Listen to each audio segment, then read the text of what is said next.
Welcome to the Autism in Black podcast, where we focus on all things autism and the Black parent experience. Our goal is to always educate, support, and empower parents to advocate for not only their children, but themselves. Hello, and welcome to the Autism in Black podcast. I'm Maria Davis Pierre, a licensed mental health counselor in the state of Florida and America's #1 autism advocate for Black parents. I'm the founder and CEO of Autism in Black, Inc., where we aim to include the excluded.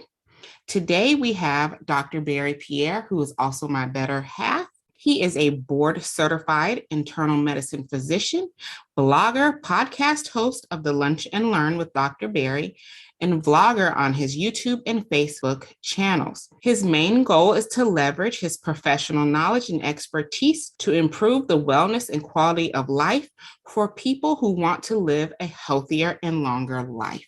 Today's episode is a part 2 to last week's episode. We are going to talk to my husband and get his reaction on me receiving my autism diagnosis at 38. Enjoy today's episode. Hi, and welcome to another episode of the Autism in Black podcast. Today, we have a very, very special guest. For those of you who do not know, we have my other half here today, Dr. Barry. Hi, Dr. Barry. Hey, thank you for having me.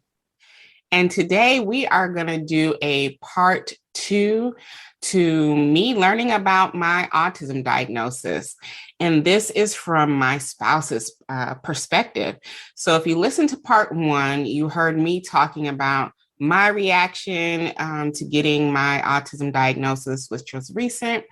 And now we are going to hear my husband's reaction to my autism diagnosis. So first, when I told you about the diagnosis, what were your feelings? Were you shocked, or how did you feel? Honestly, when you first told me, I was like, oh, okay, that makes a little sense, right? Because I used to just always, I figured a lot of your actions were just very peculiar, but again, men and women, we act differently, we think differently. So I just kind of chopped it up to that. And then when you told me, I was like, oh, okay. Like, it wasn't really a shock for me. It wasn't like, oh my God, what was me? It was more of like, oh, all right, that's good to know. Mm-hmm. So it made sense to you? I think it did. It was one of those things where, when I just kind of see your interactions, with the kids, interactions with myself, interactions with just the way you interact with other people, I was just like, okay, maybe she's just kind of a loner and, doesn't really like a lot of people. So you're saying one of the key things that made sense for you was my lack of social interactions? Definitely. You're definitely, and obviously it's almost like an oxymoron with the position that you're in, mm-hmm. that, puts you in the limelight, which, sometimes I have to push you mm-hmm. to get you in that limelight. But again, some people are socially reclusive. I like to call myself an introvert at heart who just understands that, you got to do what you got to do. And if that means I got to turn on a camera and, record a podcast or record a video, I'm going to do it just to serve my community. Don't lie to these people. You are very much an extrovert and you like that interaction that you do.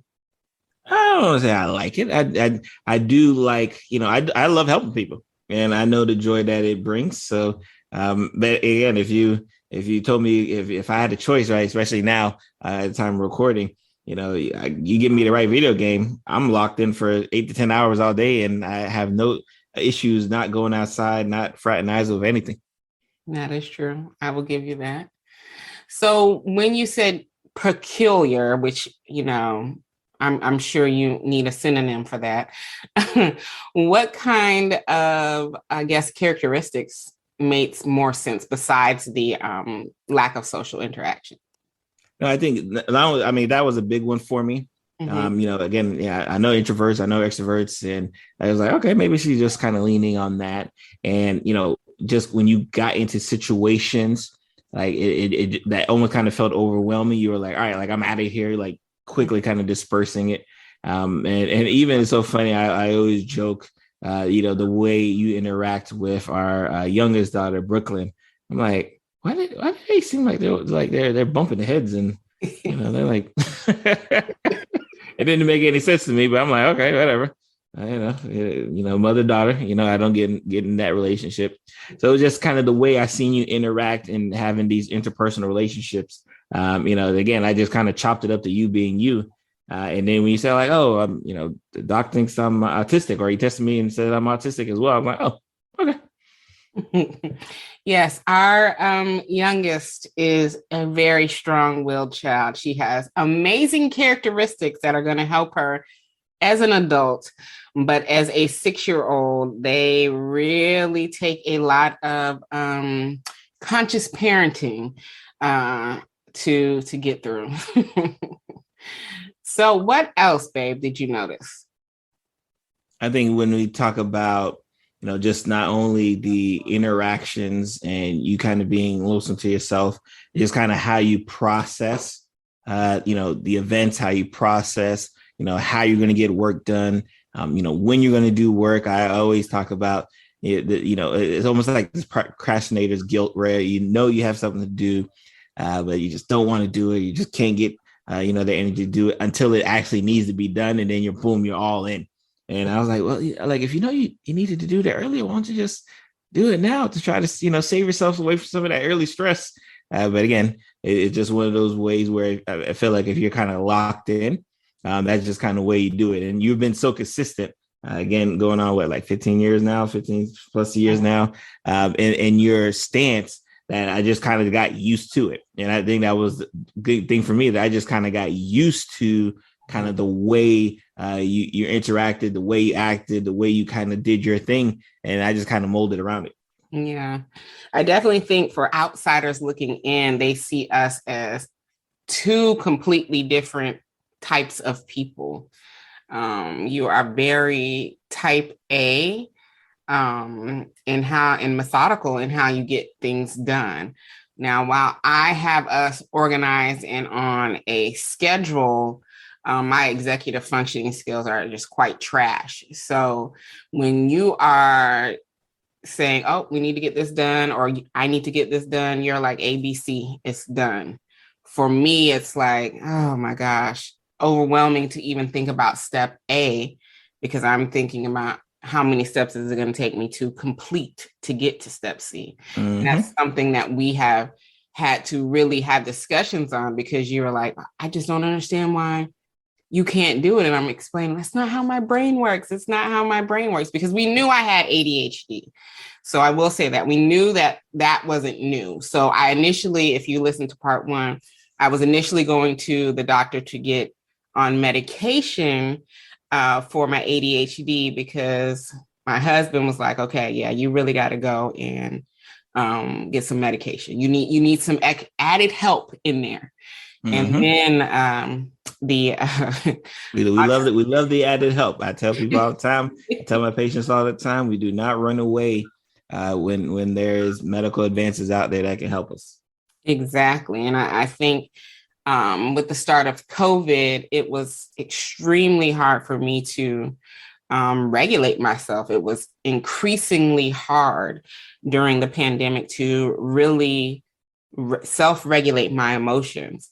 And then he was like, yeah, you're really going to need to have some added help in there, because you need it. Indeed. So I finally got the appointment and went in there, and then, the autism diagnosis came up. So yes, it has been a lot of talks surrounding my executive functioning skills. So babe, when you notice that I am lacking in a certain area, how do you then go in and, I guess, pick up the slack in that area, so our home doesn't have any kind of, dips in it, in our schedule or anything like that? Yeah, no, I think especially kind of in the beginning, it's just kind of, you kind of going through the motions, and you're recognizing a person's weaknesses, a person's strengths. And there's some people where, again, we the cliche, like, oh, if you have your weaknesses, just work on your weaknesses, so they're no longer a weakness. but some people can't really work on their weakness. And as the person on the other side, you can almost drive yourself crazy, like, continue to hark on the weakness, continue to hark on it over and over and over again. So it's just like, all right, what can I do to kind of adjust like my way of thinking and say like, all right, this is just kind of how she does, or this is kind of how she processes it, or this is kind of how she's going to play out this task. And to kind of decrease the stress on myself, especially in a selfish manner, to decrease the stress on myself, let me go ahead and, insert myself where I know like I do best. So I think that was a big thing for me, almost looking at it in a selfish approach, like, hey, how do you, Barry, decrease the stress that you are likely going to put on yourself if you are putting added stress on Maria and saying, hey, I need this done, or hey, can you write it this way? Like, how can I kind of skip over that middleman? Definitely. And I will say, prior to us even knowing about this diagnosis, in the 15, 16 years that we've been together, you really haven't tried to change me to be someone different. It's like you accepted, who I am, and then just kind of, maneuvered around that. It wasn't, you gotta fix this. You gotta be somebody different. Yeah, I think it's just one of those things, especially, with the, being as a physician, I come into all walks of life when it comes to different types of patients. I have the type of patient who will, I say jump, they ask how high. I have the type of patient when I say jump, they want to kind of figure out like, hey, doc, why do you want me to jump? Like, let's kind of come to a middle ground and figure out why you want me to jump. Now, another person, when I say jump, like they're bringing, pounds of information to say, nah, this is why I think I should sprint, or this is why I should skip. And having to navigate around a lot of the different types of patient types, because that what makes you a great physician. I just kind of take it in my own personal life when I'm interacting with my friends and family. I say, all right, you know what? This ain't really what they do best. And instead of trying to drive home, the fact that they don't do, point A best, like, hey, like, why don't you just do point A and let them kind of rock out the rest of the way? Yeah, true. So, knowing that I am also autistic, do you think that it was easier for you to accept my diagnosis because of our children? Most definitely. I think I have family members who also autistic as well. So I think the term being autistic doesn't hold the same like shock value for me as it may for someone else. Like if they say like, hey, Barry, you're autistic, like it doesn't like move me as much because I've come into contact with some of their family members and friends who are either have children who are diagnosed or autistic themselves. So I think right when you told me, like, oh, okay, all right, I know somebody else. Like I think if you remember that conversation correctly, I was like, oh, okay, all right, do you need anything else? And then I was ready. Like I was probably playing video games because I was ready to go right when you told me. In fact, I'm almost sure I was playing video games because I was like ready to get off the phone. Like, all right, thank you. All right, I'll see you when you get home. Yes, that's exactly. I sent him a text message while I was in the office, and he didn't notice it because he was playing his video games. And then because when I got the diagnosis, our children were on spring break, so we had a lot of free time.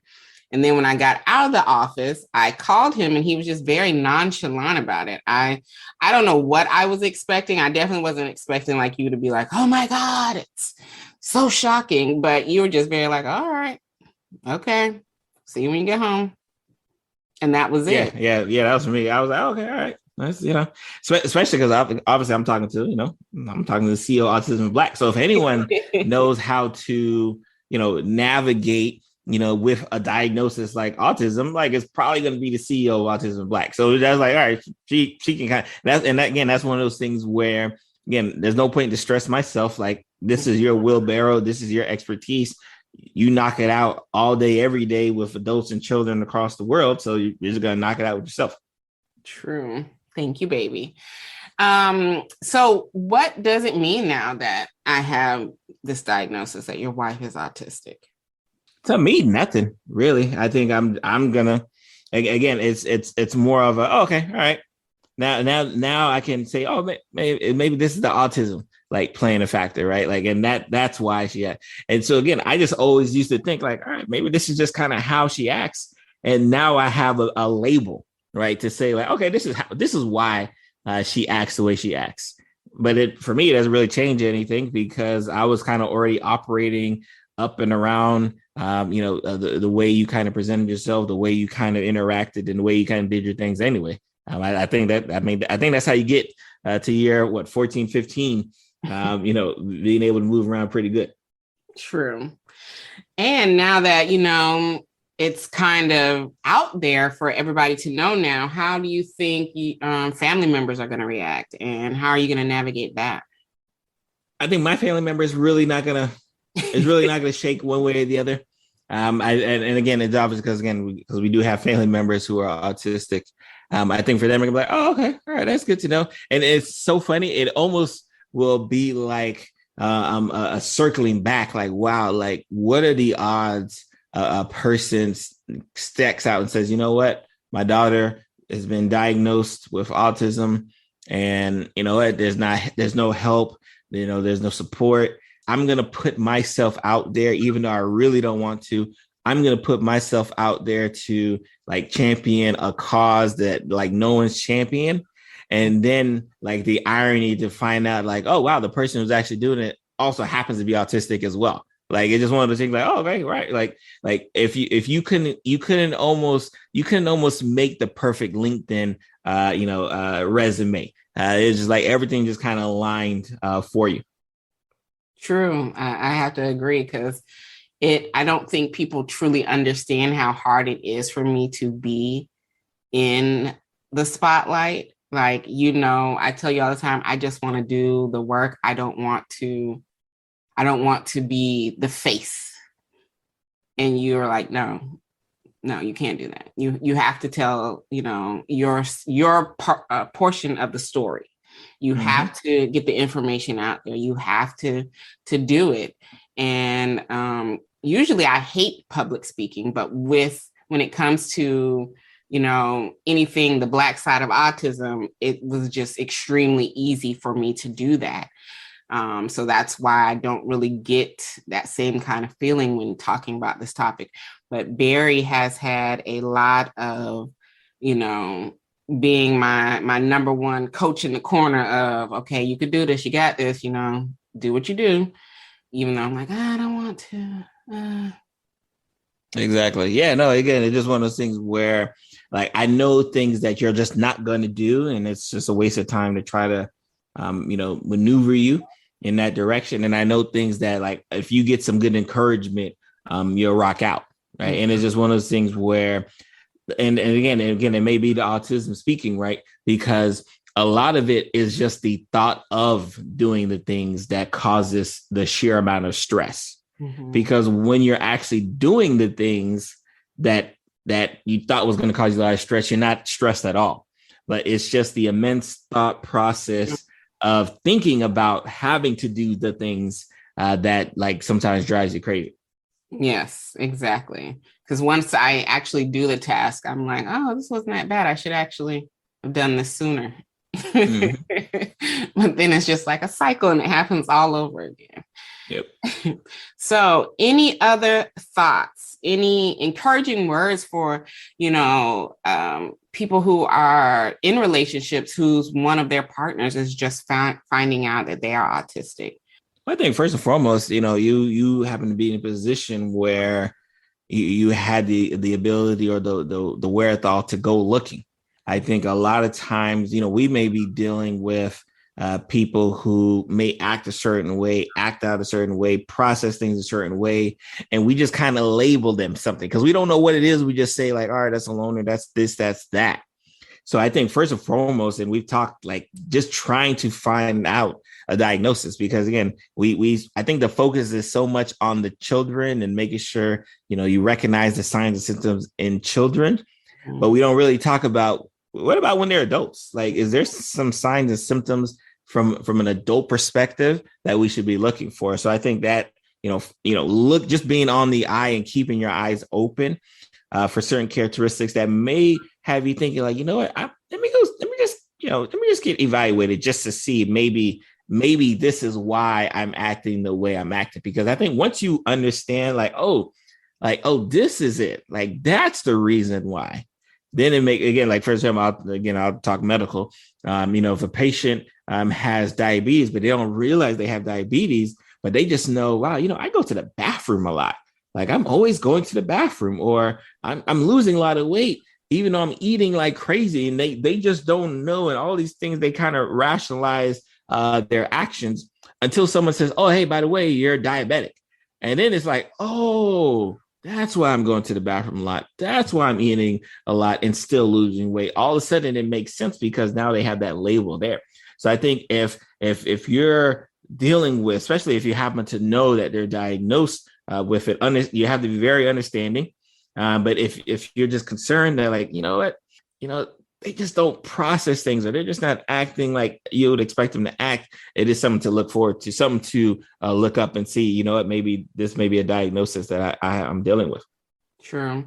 And then because you are a doctor and medical professional, what do you have to say to your colleagues? Because we know that there is such a lack of adults getting diagnosis. And it just turns out I happen to have had a great psychiatrist who, saw something in what I was telling him. And he was just like, has anybody ever, said you might be autistic? So, what do you have to say to your colleagues who really don't look for that in adults and they're going the route of anything but that? I think you have to keep that open eye. As a physician, we talk, like, if you're closed-minded, you're going to misdiagnose. If you think, all right, it can only be these one or two things, even if all of the signs and symptoms are screaming another thing, if you're not even looking for it, you're going to miss it. So I think, especially for my colleagues, understand that, like, yeah, we got a lot of adults. And again, I don't know the numbers, right? You would know the numbers.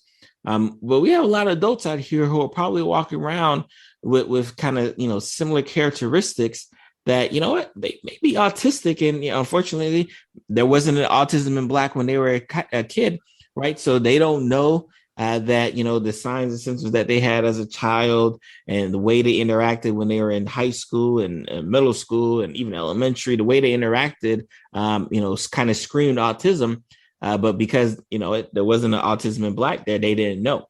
So sometimes you might have to, obviously I take care of adults 18 and up, but it is something you may have to recognize in your adults who have, certain characteristics, that don't quote unquote fit the normal characteristics of an adult. Exactly. And I think, like, a lot of people really don't realize that that's not something, at least when you were in medical school, that was really taught. Like, you learn majority of what you know about autism from me. So I think people just need to be aware that sometimes your, medical professional just may lack the knowledge. Indeed. And that's the one thing, again, you have to be humble, especially in medicine, because if you're not humble, medicine will humble you. So you can't act like you know everything. You can't act like, you're, an encyclopedia. No one, not everyone's Dr. House around here. So you have to be able to open up your mind and listen. Because we say this all the time. Your patients will tell you what is wrong with them if you're actually listening. Mm. So if you're listening and like trying to put, two and two together, sometimes the answer is right in front of your face. So true, babe. So thank you. And I know that people want to know all about your platform, because he's just not, the tech guy for Autism in Black, even though he does all of our tech. But really your main job as a, medical professional doctor, tell them where they can find your platform, your podcast, your blog, and all of that. Yeah, so I deem myself the health content creator. I'm at drbarrypierre.com, all one word, and all of my socials, whether you're on Instagram, Facebook, I'm on TikTok. Where else am I at? What other? LinkedIn, Dr. Barry Pierre. Yeah, just one of those things where I love talking. YouTube as well, Dr. Barry Pierre TV. We have a podcast, The Lunch and Learn with Dr. Barry, and everything is really just about educating and, talking about affirmations. We talk a lot of mental health, obviously, because my wife encourages the mental health discussions on the podcast. So we have some phenomenal guests on there as well. Maria Maria's the voice intro. She's been that for at least at the time of this recording, about 211. We're at 211 or 212. I don't even remember episodes in and still going strong. So check that out. Lunch Learn with Dr. Barry. Check out the podcast, subscribe, leave us a 5-star review. And Maria has plenty of episodes on there as well. I think she has she has the most number of guest appearances. I think she's on there 6 or 7 times. Yes. Love it every time. So thank you for coming on the podcast and giving your reaction to finding out your wife is autistic. And of course, the people won't see you, as the face of anything with Autism in Black, but they definitely know you are the tech behind it all. So thank you. Yay. And we will see you on the next episode of the Autism in Black podcast.